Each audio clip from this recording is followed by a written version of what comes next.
नन्ही बहादुर गिलहरी।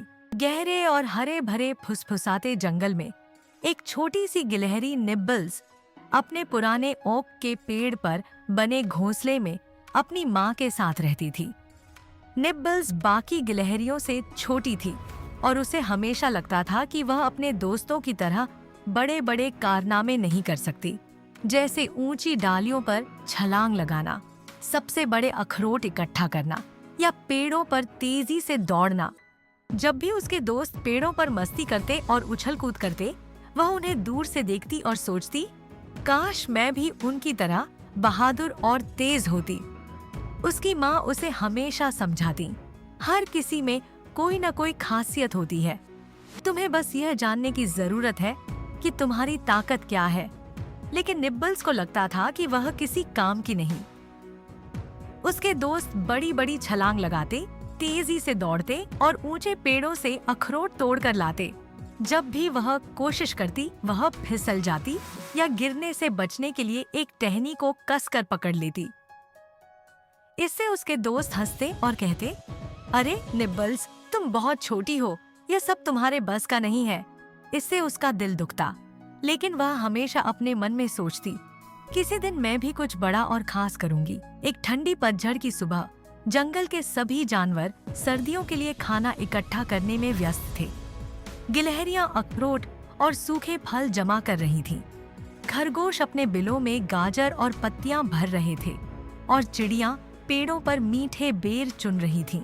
निब्बल्स भी मदद करना चाहती थी, लेकिन उसे समझ नहीं आ रहा था कि वह क्या कर सकती है। फिर उसने सोचा, अगर मैं बड़े अखरोट नहीं ला सकती, तो छोटे छोटे बीज और फल तो जमा कर ही सकती हूँ। वह खुशी खुशी नीचे उतरी और काम में जुट गई। तभी अचानक तेज हवा चली और जंगल में एक अजीब सी आवाज गूंजने लगी, बचाओ बचाओ। यह आवाज बहुत हल्की थी, लेकिन निब्बल्स के नन्हे कानों ने इसे सुन लिया। उसने चारों ओर देखा और देखा कि एक छोटा नीला पंछी पिप अपने घोंसले से गिर गया था। पिप के छोटे छोटे पंख अभी पूरी तरह मजबूत नहीं हुए थे, इसलिए वह उड़ नहीं पा रहा था। वह जमीन पर पड़ा फड़फड़ा रहा था और मदद के लिए पुकार रहा था। निब्बल्स ने इधर उधर देखा। जंगल के बाकी जानवर अपने अपने काम में व्यस्त थे। किसी ने भी पिप की आवाज नहीं सुनी थी। निब्बल्स को एक पल के लिए डर लगा, अगर मैं भी गिर गई तो, अगर मैं पिप को ऊपर नहीं पहुंचा पाई तो। लेकिन फिर उसने गहरी सांस ली और सोचा, अगर मैं कुछ नहीं करूंगी तो पिप को कुछ हो सकता है। मैं छोटी हूँ, लेकिन मैं कोशिश तो कर सकती हूँ। वह पास में पड़ी एक बड़ी पत्ती लेकर आई और पिप को धीरे धीरे उस पर बैठाया। फिर उसने अपनी पूरी ताकत लगाकर पत्ते को अपने मुंह से पकड़ लिया और पेड़ पर चढ़ने लगी। डाल दर डाल निब्बल्स ऊपर चढ़ती गई।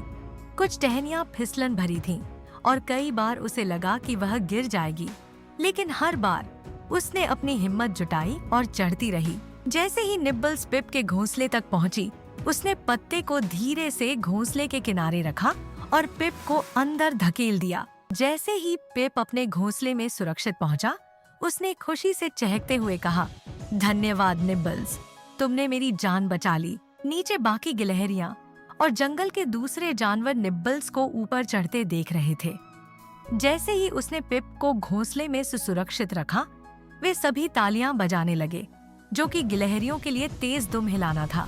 वाह निब्बल्स, तुम तो बहुत बहादुर निकली, एक गिलहरी बोली। हाँ, इतनी ऊंचाई पर चढ़कर बिना डरे पिप को बचाना बहुत बड़ी बात है, एक चिड़िया ने कहा।